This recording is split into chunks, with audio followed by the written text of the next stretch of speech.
Hi friends, YouTube पर आप सभी का स्वागत है। दोस्तों, जैसा कि आप जानते हैं कि अगस्त जो है 21 में जून 2021 के जो टर्म एंड एग्जामिनेशन है वो होने वाले हैं।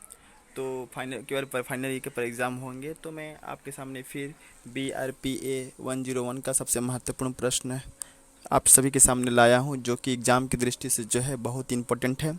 और ये सभी ऐसे प्रश्न हैं जो हमेशा जो है एग्ज़ाम में आते रहते हैं। तो मैं हमेशा अपने वीडियो के माध्यम से उन्हीं सभी वीडियो क्वेश्चन इंपॉर्टेंट क्वेश्चन का वीडियो लाता हूं, जो इनका एग्ज़ाम की दृष्टि से बहुत इंपॉर्टेंट होते हैं। तो आज मैं 3 अगस्त को एग्ज़ाम है BRPA 101, जैसा कि मैंने डेट शीट देखा है।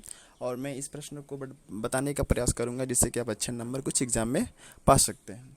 दोस्तों, जो प्रश्न है वह बहुत इंपॉर्टेंट है, और यह प्रश्न जो है हमेशा एग्ज़ाम में आता रहता है BRPA 101 प्रश्न पत्र के अंतर्गत। तो इस प्रश्न को पढ़ना और समझना बहुत ही आवश्यक है, जिससे कि आप अच्छे नंबर पा सकते हैं। तो बिना लेट किए हुए हम स्टार्ट करते हैं। ओके, प्रश्न है, जनसंचार के प्रमुख माध्यम का वर्णन करो।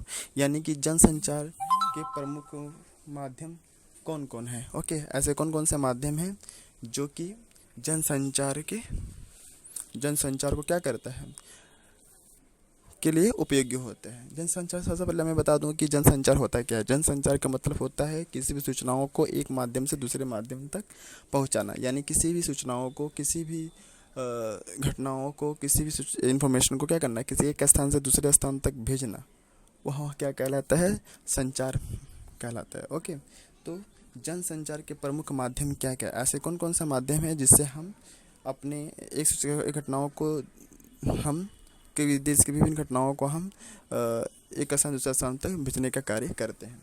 तो पहला जनसंचार का माध्यम है वह समाचार पत्र। जैसा कि हम जानते हैं कि समाचार पत्र जो होता है उसमें अलग अलग देशों से रिलेटेड, अलग अलग कंट्री से रिलेटेड जो होता है विभिन्न प्रकार की सूचनाएं उसमें लिखित होती हैं, जिसको पढ़कर पाठक क्या करता है, वो उन सूचनाओं को से वाकिफ होता है। तो समाचार पत्र भी एक ऐसा जनसंचार का माध्यम है जिसके फलस्वरूप मनुष्य, जनमानव जो है कम से कम पैसे में वह जो है विभिन्न प्रकार की सूचनाओं को हासिल कर सकता है, विभिन्न प्रकार के बातों को वह क्या कर सकता है, जान सकता है। नेक्स्ट है पत्रिकाएं। पत्रिकाएं भी जनसंचार का एक ऐसा माध्यम है जिसके माध्यम से जो है सूचनाओं को एक स्थान से दूसरे स्थान तक भेजा जाता है। पहले के समय में क्या था कि जब किताबें नहीं लिखी जाती थी, प्रेस नहीं था, तो उस समय जो है पत्रिकाएं निकलती थी। ओके, उन पत्रिकाओं में जो प्रकाशक जो है अपनी कहानी को, अपनी बातों को, अपनी मन की भावनाओं को जो लिखा करते थे, जिसके फलस्वरूप वह पत्रिकाएं जो है छपती थी, और उन पत्रिकाओं को ही पाठक जो है पढ़ करके सूचनाओं को ग्रहण करता था। ओके, जैसे कि पत्रिकाएं जो साप्ताहिक होती थी, मासिक भी होती थी। तो उस तरीके से पत्रिकाएं भी जो है पहले के समय में और आज के समय में जो है वह सूचनाओं का एक प्रमुख माध्यम है, जनसंचार का एक प्रमुख माध्यम है। नेक्स्ट है रेडियो। रेडियो भी जो है प्राचीन काल का जनसंचार का एक प्रमुख माध्यम है। जैसा कि हम जानते हैं कि प्राचीन काल में संचार का साधन बहुत ही कम होने के कारण जो है रेडियो के माध्यम से ही देश के अलग अलग भागों में जो है मनुष्य जो है बैठ कर के देश के कोने कोने की घटनाओं को आसानी से जान पाते थे। तो यह सब किसके कारण से हुआ, यह सब हुआ रेडियो के कारण से। रेडियो भी एक जनसंचार का एक प्रमुख माध्यम है। नेक्स्ट है टेलीविज़न।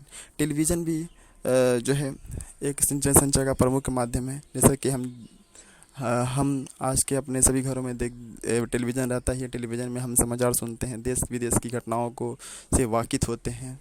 ओके, तो टेलीविज़न भी जनसंचार का एक माध्यम है, जिसके कारण जिस टेलीविज़न के फलस्वरूप ही हम जो है देश के विभिन्न भागों में जो घटनाएं घटित हो रही हैं, जो घटनाएं घट रही हैं, जो बातें हो रही हैं देश में आखिर हो क्या रहा है, तो वे सभी हम टेलीविज़न के माध्यम से ही जान पाते हैं।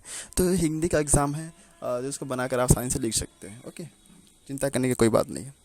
नेक्स्ट है सिनेमा। सिनेमा भी एक ऐसा जनसंचार का माध्यम होता है जिसके कारण मनुष्य एक सूचनाओं को जो है ग्रहित करता है।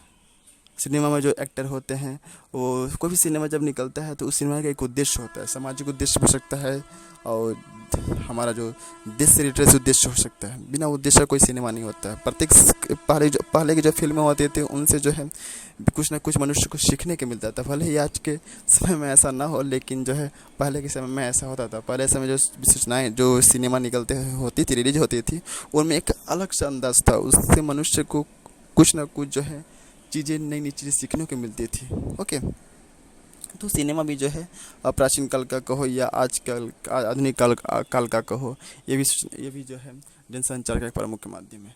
इंटरनेट तो आप जानते हैं, internet is the best information technology. Internet से आज जो है घर घरों तक फैल गया है। इंटरनेट के माध्यम से जो है हम विभिन्न प्रकार की सूचनाओं को, देश के विभिन्न भागों में जो घटनाएं घट रही हैं, जो बातें हो रही हैं, उनको हम इंटरनेट के जरिए जो है हम आसानी से जान सकते हैं। तो बस इतना ही रहने देते हैं और मिलते हैं नेक्स्ट वीडियो में। और एक रिक्वेस्ट है आप सभी से, यदि आप मेरे चैनल पर नए हैं तो मेरे चैनल को सब्सक्राइब कर सकते हैं और कमेंट कर सकते हैं अगर आपको कुछ डाउट होगा तो। मैं फिर से आप सभी को बता दूं कि मैं हमेशा BAG हुआ या BA हुआ, BCom, BSc के प्रत्येक सभी सब्जेक्ट के जो है इम्पोर्टेंट क्वेश्चन का ही वीडियो बनाता हूं और वे सभी प्रश्नों का वीडियो बनाता हूं जो एग्ज़ाम की दृष्टि से आने के चांसेस बहुत ही अधिक होते हैं। तो इन प्रश्नों को मैं सिलेक्ट करता हूं, प्रीवियस 5 ईयर्स या 6 ईयर के जो क्वेश्चन होते हैं उनमें से जो कॉमन ज़्यादातर होते हैं, ऐसे प्रश्नों को सिलेक्ट करता हूँ और अपन वीडियो में लाता हूँ, जिससे कि बच्चे तुम लोगों को सुविधा हो। ओके, क्योंकि हम लोगों के पास इतना समय नहीं रहता है कि हम पढ़ सकें। थैंक यू, मिलते हैं नेक्स्ट वीडियो में। Best of luck for exam from 3 August.